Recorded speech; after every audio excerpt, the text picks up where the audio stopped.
Hello, everyone. Welcome to It's Sybil. I am Sybil Wilkes, and how hot is it?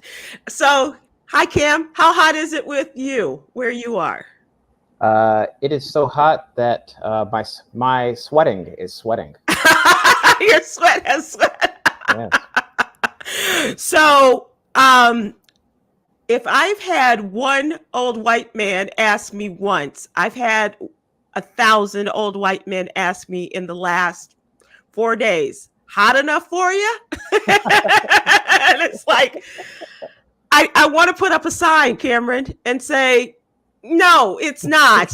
This is not the way this is not a problem in my homeland. I don't know what they want from me. I don't know what answer I'm supposed to give them. But yeah, it's pretty darn hot. I think we set a new record in the Dallas-Fort Worth area today. Right now, it is, if you can see that, 108 degrees. Yeah. And they say it feels like 111. Really? It is 88 You here got? Yeah. in Chicago. Yeah. And it's looking to be a lot hotter toward the end of the week. Yeah, we have the possibility that they always give us this once a week, Cameron, just small chance of some rain. And as I understand from our friends in Atlanta, they got rain today. But lucky for them. yeah, Good for them. yeah, we could. I asked them to put it in buckets and ship it to us. Yes. We could really use it. And people are really suffering. And Cameron, you talk about climate control. You're going to be talking about climate change and all of that soon in a newsletter. But it's bad everywhere. It's not just the States. We're talking Across European. Yeah. Everybody is definitely feeling the heat, and not in a good way. Right. Exactly. To the point where, and these are countries like Great Britain, in England, they don't have a real need for air conditioning in many of the residential sections of that country. And so people are really suffering because they don't have it, and it's historic heat. We're talking over 100 degrees on a daily basis now. And did you see that there has been not just buckling of the airline runways, but they have completely eroded. The heat has done something, and it's not like, it's like just completely melted. Yeah, I remember last year that parts of the expressway had just like exploded due to heat. Yeah. And so when the articles say that the heat is affecting our infrastructure, this is what they mean. This is exactly what they mean. And the poor puppies out on the streets, and you get the dogs, man, and the cats are hopping. They're not. They're going from grass patch to grass patch because they don't want they don't want to touch it either. And it's more than an ocean. I know. Remember, pet owners, if it's too hot for you, it's too hot for your dog. Just imagine you walking around in a fur coat and no shoes. Right. Right. And so like, we'll wait till after dark. I'm telling you, I was awake at 3:00 this morning and it was still 90 degrees. Wow. So it's and everybody's going through it. I'm not complaining. I'm just amazed that it started this soon in Texas, because normally August is the hottest month, but this started in June. And so this is and you guys, I know Chicago, sometimes summertime is just 2 days out of the whole season.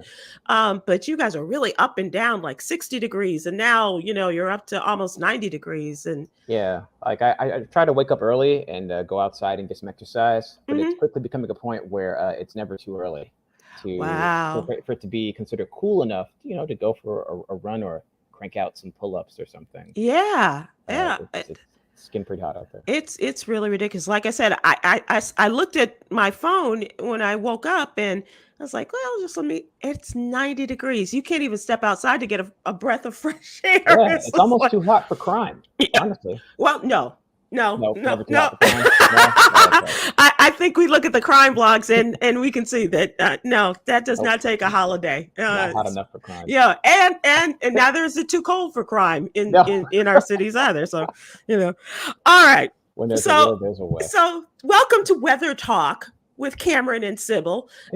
Damon is working on a cruise ship this week, and so we will hopefully have his. We look forward to his return next week. And so, Khameron, let's take a look at the What You Need to Know newsletter. For those of you who don't know, this is our Monday through Friday newsletter. It's absolutely free. And if you'd like to subscribe, and we'd love for you to do that, please go to SybilWilkes.com and give us your name and your email address, and we will have it in your email box first thing every Monday through Friday morning. And Khameron, you brought us up to date on a story that many people, they had not forgotten the act, but they did not realize that this case was still ongoing.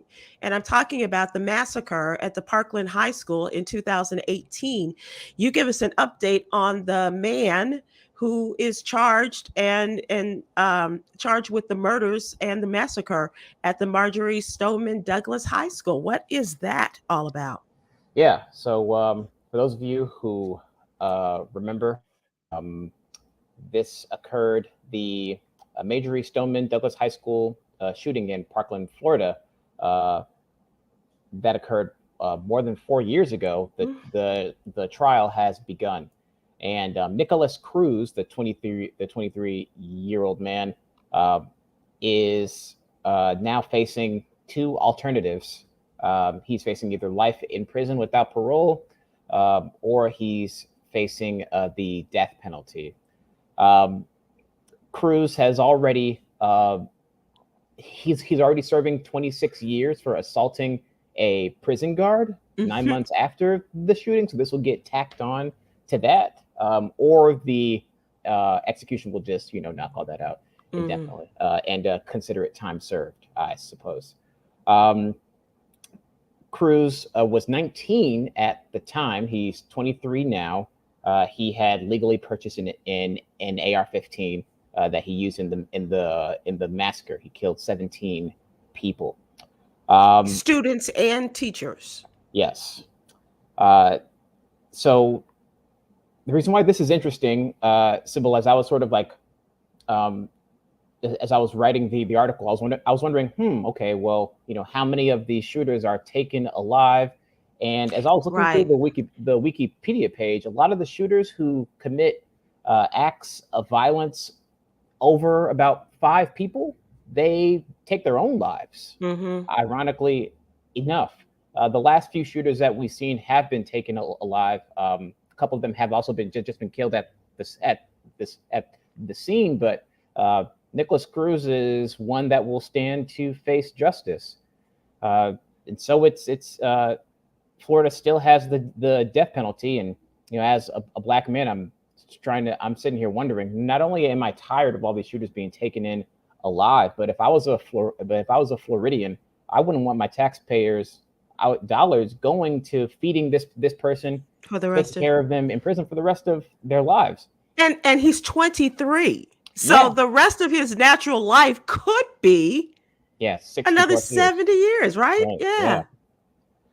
So it is very it's very difficult to reconcile. I don't know. There's like a part of me that like wants to see a life for a life, or lives really, with the amount of lives that Cruz has taken. But part of me also believes that that is what he wants, right? And I don't want to give him that. So it's such a difficult spot to reconcile. It is, and especially those family members that are there in the courtroom, the families and survivors of the shooting that are in the courtroom watching this man, ask for one or other of the alternatives and whatever his choice is. But who cares what his choice is? I hope he doesn't get what his choice is. I don't know why, but I just, whatever he wants, I want the opposite. Yeah. But not only are they having to relive this because a lot of people are giving their impact statements on this, right? But more recently, they've been brought back into the discussion as a result of the Uvalde school shooting. Right. And parents who have been fighting for after the shooting at Sandy Hook have also had to relive it as a result of Uvalde. And not that this leaves them any day that doesn't end in Y, but it is just, it's heartbreaking. And I don't want him sitting there looking all cool, calm, collected, and almost choir boy like, wearing the glasses and the button down shirt and all of that, when he is nothing but a cold hearted and cold blooded killer. Yeah. So the interesting thing about the use of the death penalty in Florida is that it has to be unanimous amongst the entire jury. If one person disagrees, then he gets life in prison without parole. The last time Florida used the death penalty was in 2002 against Eileen Wuornos, who was considered by the mass media like the first female serial killer, right? Who was executed. So it's been a while, about 20 years since they've even done it, and we all know the research up until this point that the death penalty is very painful. It's not quick. It's not as just as it seems, and there are plenty of things that can go wrong. It's also very expensive. Yeah. But you're right. Like I don't want him to get what it is that he wants either. So I'm asking myself, what is justice for all of these mass murderers? Yeah. You know, what is the proper means of atonement for these people who have given up on themselves and given up on life at such a young age? We're talking all of these young white men, and Cruz is Hispanic, but we're looking at 19. Peyton Gendron is 18. I want to say that the man who was killed at the Indianapolis mall shooting, just outside of Indianapolis, the most recent, he was like early 20s, maybe. If not a teenager. And of course, the Uvalde shooter was 19 years old. Yeah. A lot of folks are wondering what has been done since then, and the state of Florida claims that they've passed these red flag laws that have seized over 8,000 guns. It's just a lot of guns in the state of Florida since then that they believe have possibly prevented mass shootings. There's no way for us to know. But yeah, how do you know? It's a good guess, right? But right. And for anyone who's curious as to what Cruz's defense can possibly be, first of all, he pled guilty, but the defense is planning to argue that he was impaired by mental illness, which is a little different than temporary, different than the insanity plea. The defense has to bring in medical experts. You know, he has to be diagnosed. So you're drawing this out, right? Yeah. So that's exactly what they're doing. They're just going to take as long as they possibly can, and kind of wear down the jury, I would think. Right. Yeah. Do that whole good old fashioned appeal to pathos type situation. Unfortunately for them, though, you know, the research as to what drives a mass shooter is still forthcoming. We still don't know. The one thing that we do know that is for sure is that, you know, these very young people, mostly men, have given up and are considering this as a last resort for some terrible reason. And it is disturbing, and yet you can't look away. It's like a bad accident. You can't look away. Yep. Good job, Khameron, and keep us up to date on this one as well, please. Sure. Another story that we talk about in the newsletter is that the question is not if Donald Trump will make his announcement, it's a question of when. His insider friends, whoever they are, spoke to journalists at the Rolling Stone magazine, which I love. I absolutely adore this magazine because they have such great stories and interviews. But in this particular case, they spoke to the journalists at Rolling Stone and said that Donald Trump is trying, he needs to be president again. and it's not an egotistical need. It is because he wants to be king of the world again. He needs to be president so he can stay out of jail as far as federal charges are Right. concerned. Yeah. The Justice Department says the sitting president cannot be charged with anything. However, that's not to take away from the state charges that he faces in Georgia as well as New York State. So, in his mind, the federal charges would be greater, and so in order to stay out, and he can fight the state, and obviously doesn't have as much respect for the law there in those two states as he does for federal crimes. So it is a question of when he will, and the sooner the better in his mind. Yeah, I can imagine in my head canon, every day Donald Trump is not president, he is like reeling and like very, very stressed. Yeah. And if he's watching the public hearings too of the January 6th committee, because everybody's telling on him. Yeah. Everybody's telling. That's right. So That's cool. Right. And now they're telling on him, like, yeah, he called me. Yeah. He left a message. It's like, dude, he really is. He's spiraling. He really is. So I wrote an article a few months ago that Donald Trump is spending hundreds of millions of dollars in GOP funds on lawyer fees. Yeah. And I mean, the GOP has hundreds of millions of dollars more, but this is money that his fan base is giving to him. And polls are showing that people are, looking at DeSantis with, these rose-colored glasses. Yeah, and don't. Yeah, no, don't. But he's the new kid on the block, and he is said to be. I've heard it described as they look at him as Donald Trump light. Right. Yeah. Kind of a diet Donald Trump. Yeah, like a diet Dr. Pepper, or or probably, let's see, something that's like milk. Yeah, I would say that that Donald Trump is Dr. Pepper, and DeSantis is like Mr. Pibb. Poor man, a poor man's Donald Trump at that. Poor and light. Yeah. And I think the people of Florida can probably identify with that more, although we get a lot of information about DeSantis across the nation as well. A reminder that we also have in our newsletter a COVID report, coronavirus report every day. And because it is still going on, and we're starting to see a surge in cases. The number of new cases reported worldwide have risen for the 5th week in a row. The number of deaths have remained relatively stable, according to the World Health Organization.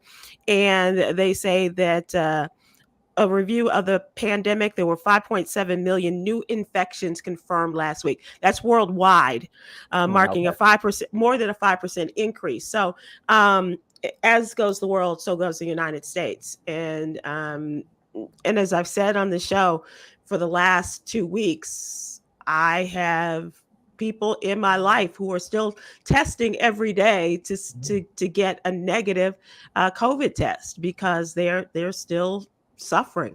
Some having the Metadoc appointments and what have you, Khameron, because they can't go out, and they say it's worse than a cold, but in many cases, a lot of people are just extremely tired. They sleep a lot, soreness in their throats. Oh, that sounds like me.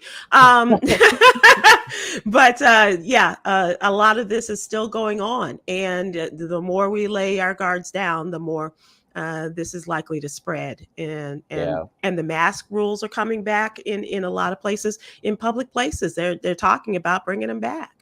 Yeah, one of my coworkers who has like the cold-like symptoms had taken some at-home tests. She was like, "Man, gone are the days where you can just be regular sick."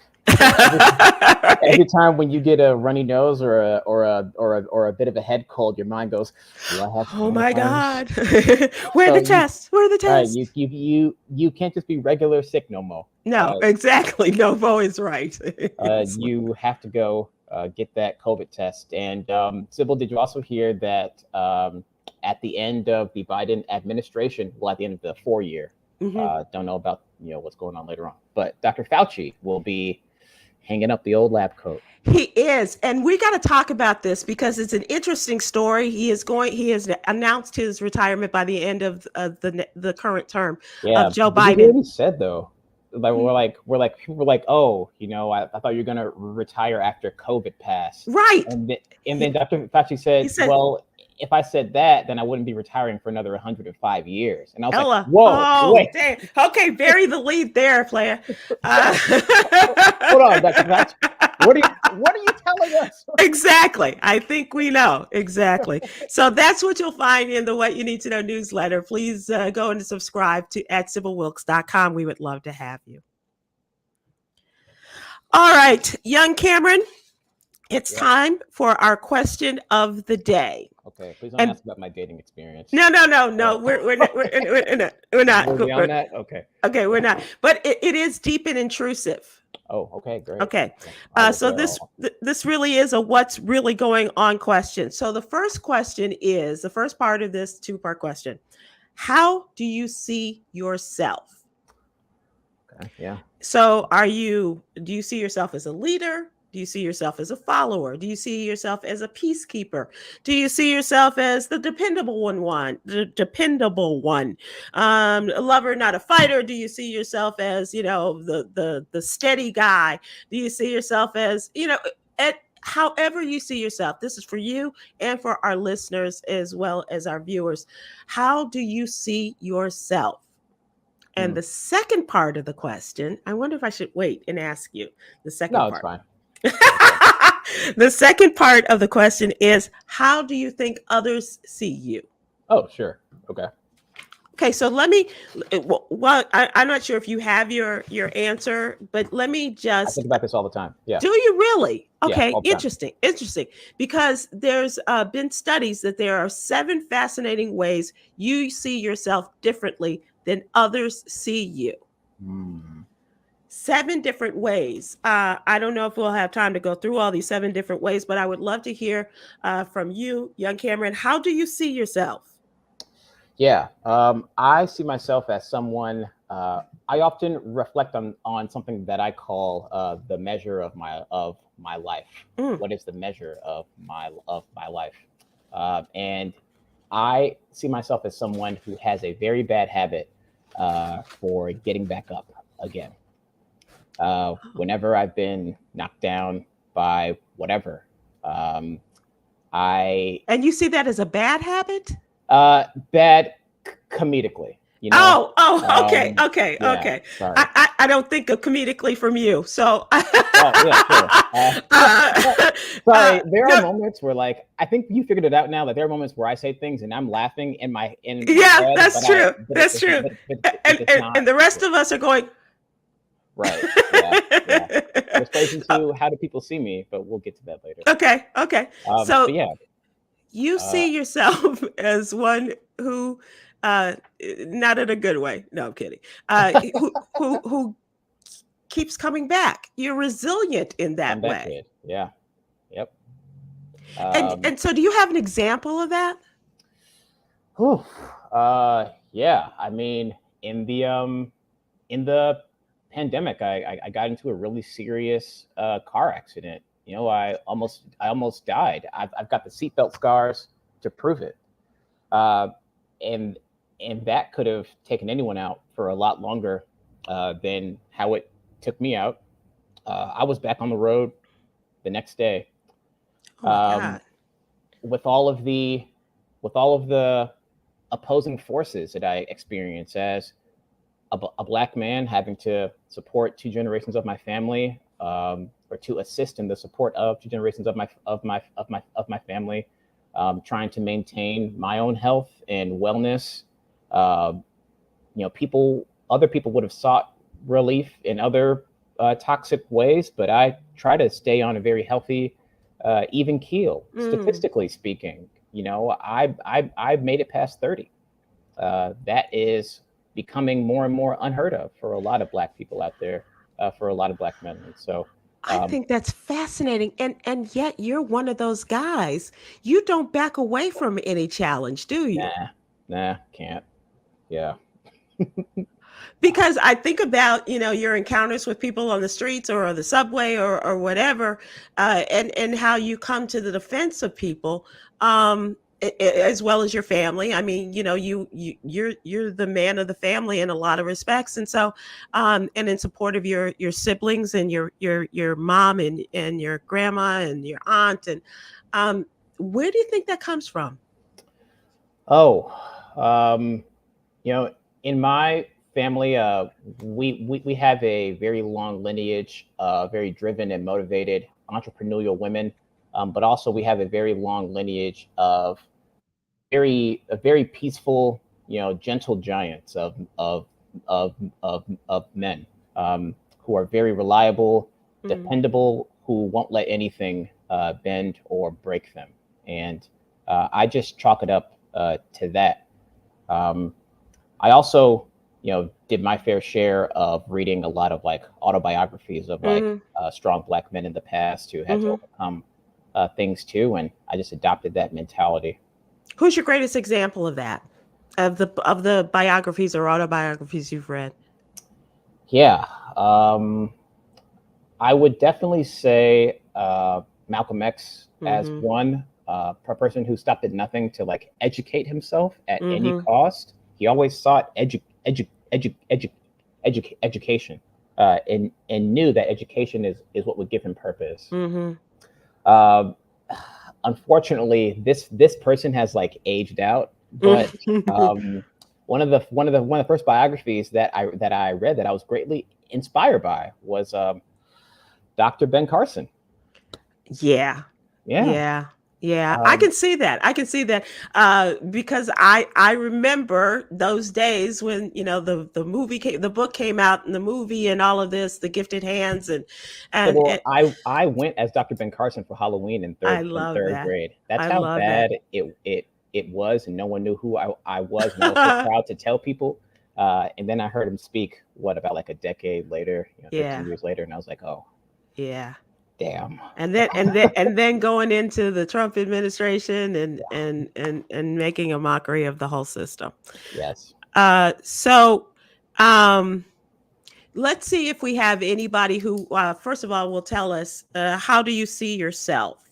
And Yolanda, if we do have that, Janet Ferguson on Facebook says dependable and a peacekeeper. That's a good combination. Yeah. So you can depend upon her to keep the peace. Yeah. And Lynn Powell on Facebook says, I'm a leader and very dependable. Nice. That's how you see yourself. And so those people that have responded, I'd also like to know, how do you think others see you? That's a part of it. And I ask you this because there's this article, and it talks about 7 fascinating ways you see yourself differently than others see you. There is the imposter syndrome. You experience imposter syndrome. Involves a person fearing that they are going to be found out or unveiled as not being as good as they really are at something.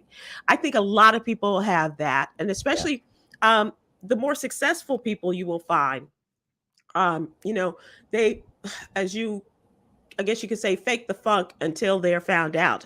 And that is always lurking in the back of their minds, that someone is going to call them out and say that you're a fraud. I think it could be in any different profession. But the imposter syndrome, I think, exists in a lot of different businesses and a lot of different professions. The real heart of the issue is that successful people need to learn how to accept they are good at what they do and are deserving of accolades and praise for their hard work. But also, a lot of them knew that the road that they took to get there was not as difficult or as challenging. And so they may feel as though as if they don't deserve all of that. And then there are some people who just tend to inflate themselves. Many people devalue their capacities and capabilities. Rather than owning their strengths and skills, they tend to shrug it off and minimize many of those abilities. I am like a deflator of myself and a minimizer of myself more often than not. So I'm trying to shake that off as well. And where do you think that came from? I think it came from the fact that I was the like second oldest sibling. My oldest sister was like a genius on paper. She always got straight A's, like K through 12th grade, Mm-hmm. and every time when I had made some sort of accomplishment, I would always minimize it because it wasn't as good as as that. But now Mm-hmm. when I'm looking at myself, being gainfully employed on the front lines of racial equity, forthcoming award-winning playwright and all this other stuff, I've got a lot going on. Yeah, you got it going on. Yeah, yeah, And a little, little head action going yeah, there. yeah. Come on. Also, folks say that in this same article, 7 fascinating ways to see yourself differently than others see you. You make unfair comparisons, and I think that's what you're Right. talking about with your older sister. And they say that, and this is especially true in this generation, Khameron, of social media, Oh yeah, yeah. because It is what the we game see, of yeah, woo, comparisons.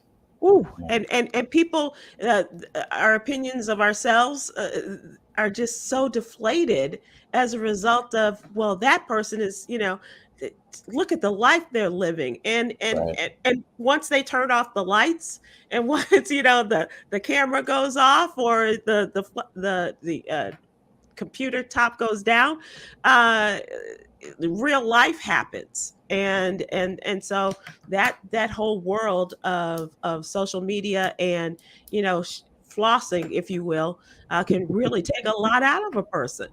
Yeah, and it's not even about likes or followers anymore. It's more about what people choose to show in their lifestyle choices. Hmm. A lot of the people that you always seeing who are like serial travelers, they don't even have a bed in their house. Okay? or have a house. Right? They don't even have That's a why house. we're traveling. No place to call home. Yeah, people used to revel in small circles about success, but now, if you've got any social media account, this allows people to shout out the ideal lives to the masses, it says, and as a result, without some real introspection on their part, and thinking. I think it's real interesting that as a relationship, and thinking about how they come off to people, and some people, especially women, Mhm. um have famous, beautiful women have taken to social media, to life without makeup, and Yeah. showing the real pictures, no spanks, all of that kind of stuff, to say this is the real, Mhm. not all of this that my publicity team has put together, but this is who I am, in order to make people feel better about themselves, and to be more realistic in their thinking about themselves as compared to others. I think that's a step in the right direction. I don't know what guys do. Is there an equivalent to that for men, Yeah, famous yeah. guys? Sybil, there was a movement, like the whole dad bod movement. Hmm. Okay, Uh, right. yeah, that had came about. I think Will Smith uh, was Yep. one of the first ones to kind of just like show himself with his, I call it the Dunlaps. Uh, Done left over. yeah, with his extra girth. Gut. Um, Yeah, yeah. yeah. So there's definitely like and Winston Duke, uh, Mm. who is definitely like on the heavier side, brought about the discussion or brought about the attractiveness of just what this is what they call it, the thick zaddies. That's Uh-huh. what Yeah, that yeah. yeah, So yeah, you yeah. know it's out there, Hashtag. Yeah. right? Okay. Yes. I get that. Okay, I can see that. Yeah, absolutely. And Winston Duke is a really fine actor, and most people may remember him from Black Panther. Yeah, and But and I'm sorry. us, Jordan Peele's Yes. us. Yeah. Yeah. Yeah. Yeah. Are you looking forward to Nope? By the way. Yeah. Oh yeah. I'm super excited for it. I think Jordan Peele is an absolute genius. I do You know, too. I, haven't I have not seen. Um, uh, I mean, I haven't seen anything with like his brand of artistry in quite some time. right. Right. I'm a big fan of his as well. All right. So Khameron, thank you for playing in our game today. And let's talk now. Move on to trending topics. Cool. And the first trending topic, Mr. Khameron Riley, please tell us about your latest accomplishment. What is the Amplify series? Yeah, I can finally talk about it now. I knew since last March, but you got to wait for the official press release. Right. So Definition Theater is a new theater that is going to be built in Chicago Southeast Side in the Woodlawn neighborhood, which we've spoken about before. Tyrone Phillips is the artistic director, graduate of University of Illinois at Urbana-Champaign. He and Terrell Alvin McCraney, who did Moonlight. That's where I know the name. Okay. Yeah. All right. Okay. DePaul graduate. They're like super close.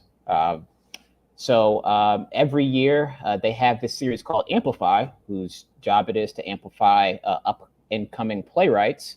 And in the pandemic, I got a tip from my friend Wendy, who is very much working in the scene. She said, "Hey, you should apply for this." I was like, "Okay," and I threw a play at them, and they're like, "We like this," and so I am now a semifinalist for Definition Theater's Amplify Series 2. It's called Seasons of Love. Apparently, I wrote a romance. What do you mean, apparently? Well, because I would call it an ensemble dramedy, but okay. But potatoes. It is very much a love story. Okay. Based upon personal experience? No. It's just it explores the peaceful transition of relationships. It's called Black Table Talk, and it asks us, how do we decide if something is worth holding on to?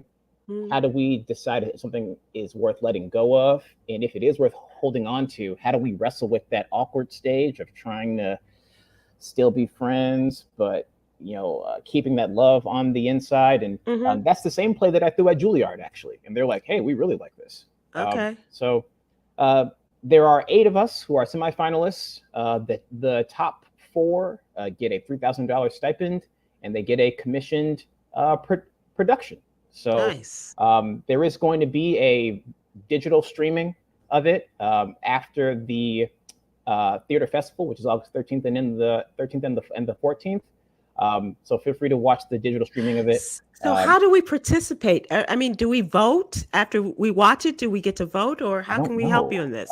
They haven't told me. So okay. But I assume it will be done by like a voting of some sort. A panel, maybe, or maybe like it's a panel discussion. But they did like an interview of me, and they asked me, why do you write? They asked all that stuff. So be prepared to look forward to that. And then they also shot like a 5 to 10 minute scene from the play Black Table Talk.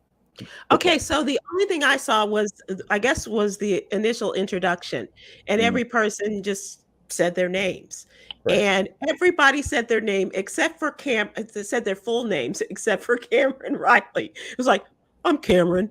And then they moved on to the next person. And I'm like, dude, we need to see Khameron Townsend Riley. We need this. And when you say it like that, it does have a very like majestic, I'm Khameron Townsend Riley. It's a great name. Yeah. And it's going to look great on a billboard. It's going to look great on the marquee, but just give us the full name.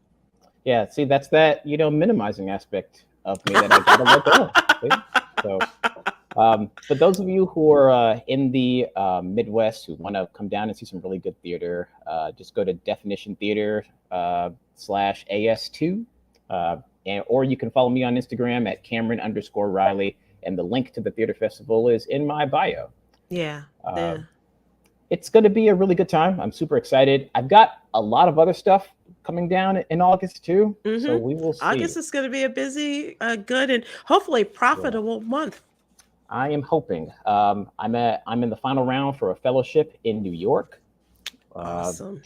I've hoping to get this grant to film my play. So I don't want. I'm one that doesn't like to jinx things by talking a lot about it. So I don't want. I don't want you to, feel as though, you know, you have to talk about all these things. We can just say it, or unless you want to. But sometimes I think talking about it for me, I agree. Yeah. I'm gonna, It lessens the energy. but I'm excited about this. And so once again, people can go to your Instagram page and they can get more information about it and how we can see it in August and things like that. Yep. Yeah. Right. Yep. Follow me on Instagram. Black Table Riley, Talk. Yeah, it's gonna be a good play. Okay. All right, cool. Is anybody feeling lucky? Speaking of all the things Khameron has got going, tonight's Mega Millions jackpot is now over $500 million. Rush out and get your tickets. If you are a believer or not, I think it's worth it. We are looking at over $500 million. I think the last I heard before we started the show today, $550 million. And I'm sure it's going to go higher before the lottery is announced. So approximately they're saying 530 million, but as I said, it was 550. I heard it can be delivered in annual payments or claimed as a one-time lump sum of over $300 million. And every time when it gets this big, I get so concerned because it always goes to some like backwoods rando who discover like sustains themselves on a diet of like hot dog water or something. Like this, so I'm not reporting in this high. Oh my God, that's funny, and distasteful at the same time. Yes. Though no one won the top prize, the lottery said one person in California did match the 5 numbers and hit a second place prize, and 28 people had third place prizes as well. And so if they hit it, it will be the 8th largest on record for Mega Millions. The highest amount ever was $1.5 billion, which was won by a lucky person, maybe in the backwoods of South Carolina. That was in October of 2018. I wonder if that was the woman. I don't know. It was a Black woman that won. Yeah, I felt like it was a Black woman one time, right? Yeah, and I don't know if she still has her money. She had really tragic stories coming out of her win, and so yes. I don't know what happened there. All right, so we talked about the lotto, the Mega Millions jackpot tonight. Go, buy your tickets. Yeah, go play. Come on. Can't win if you don't play. Hello, and what could hurt but a try? All right, Khameron, have you?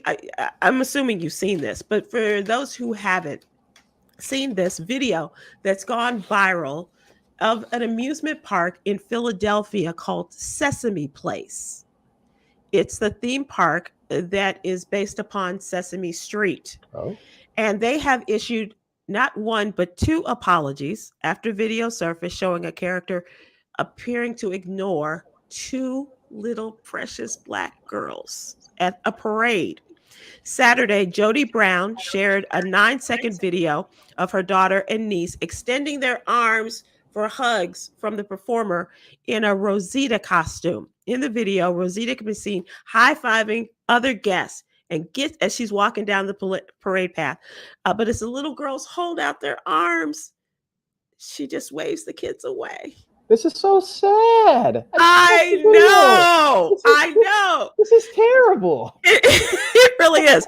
And the mother said, "This is disgusting. This person blatantly told our kids no, then proceeded to hug the little white girl next to us." Oh. She wrote this on Instagram, and she noted that she spoke to the staff at the Pennsylvania theme park, and they looked at her like she was crazy. Well, voices are being heard, including that of Kelly Rowland, who was among those who shared their outrage. She said, "Okay, so had that been me, the whole parade would have been in flames," she said in her Instagram story. Like, are you serious?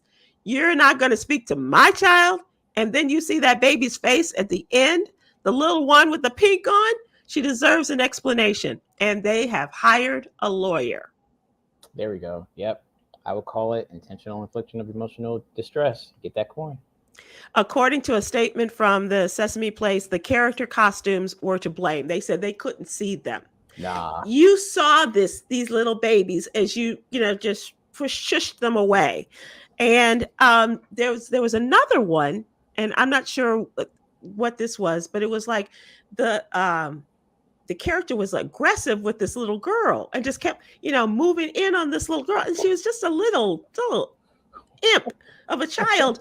and it got so close to her, the little girl, she fell on the floor. I was like, and people are laughing at it, but I was like, that's not funny. That's, I don't know. So the videos popped up on social media showing other Black kids being seemingly ignored or dismissed by the costume characters in the parks of various times and days of the park. And so they sincerely apologized to the family for their experience in our park. They said, we now know that's now okay. You now know this, Sesame Place? Come on, give me a break. When they lawyer up, then you know.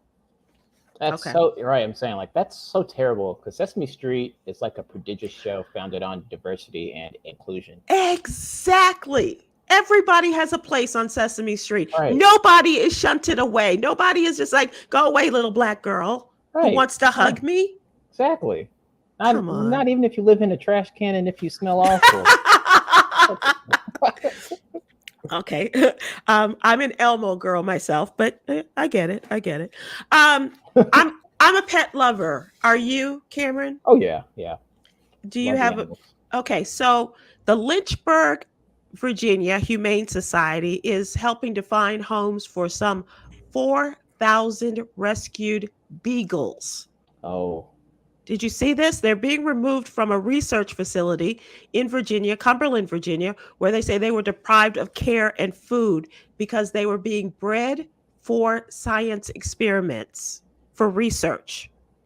And so they were removed from in Vigo, the research facility, deprived of care and food, and used for experimentation. The company is now shutting down after dozens of animal welfare violations.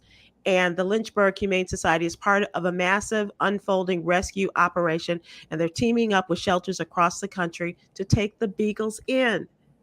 That's so terrible. It is. The pictures, the descriptions that they have given of this just break my heart. The dogs will soon be coming to the shelters, and they have set a goal of welcoming about 50 into each facility and homes to get them into their new loving homes very quickly. But think about this. These dogs have no idea about how to be treated, how dogs should be treated, how to functions like walking up and down stairs, eating, being touched and loved on by their humans. They have no concept of this because they are only bred and sent off to the research facility. Oh, poor people. It's heartbreaking. It's absolutely heartbreaking. And so shame on this, but it's in our country. It's happening here. This isn't in another part of the world. And a lot of the money the research facilities are receiving are from our federal government. Wow. So they know what's going on. Yeah, I feel like this trail is going to lead to very, very close. This is going to be ugly. Sybil, I bet this trail leads to Joe Manchin. Somehow, some way, it has to lead to Joe Manchin. I think he's involved somehow. And if it does, I'm here for it. Right. Okay, last thing. Are you going to watch the All-Star game tonight, baseball? Sybil, you have any interest? Dungeons and Dragons on it's Tuesday. I forgot. Yeah, I'm sorry. For those of us watching the All-Star break with the home run derby and now the big game tonight, there's a new twist because they found that not often, but sometimes the game at 9 innings ends in a tie.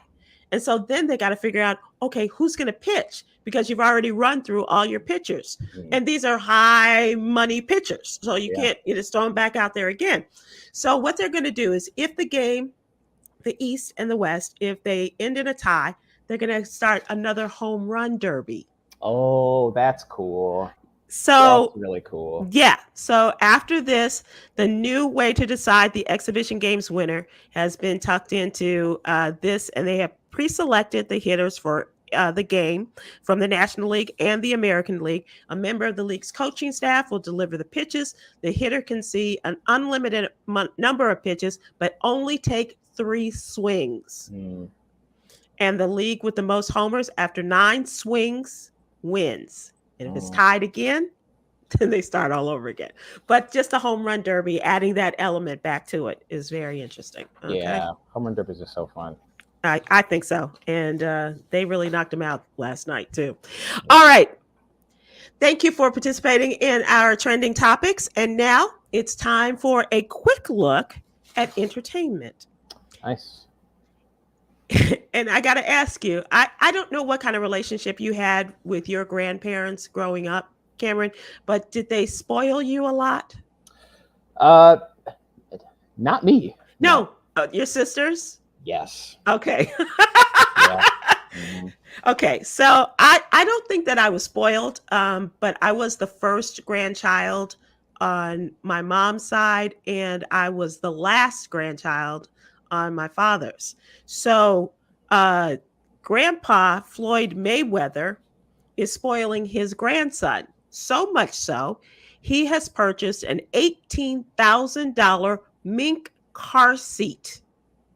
Picture this, the car seat that we all struggle to put in our back seats. He bought an $18,000 mink car seat for his grandson, upgraded with this fur-lined car seat for his baby grandson. And TMZ Sports said that he arranged to have the seat lined in real fur and installed it in what else? His Rolls Royce.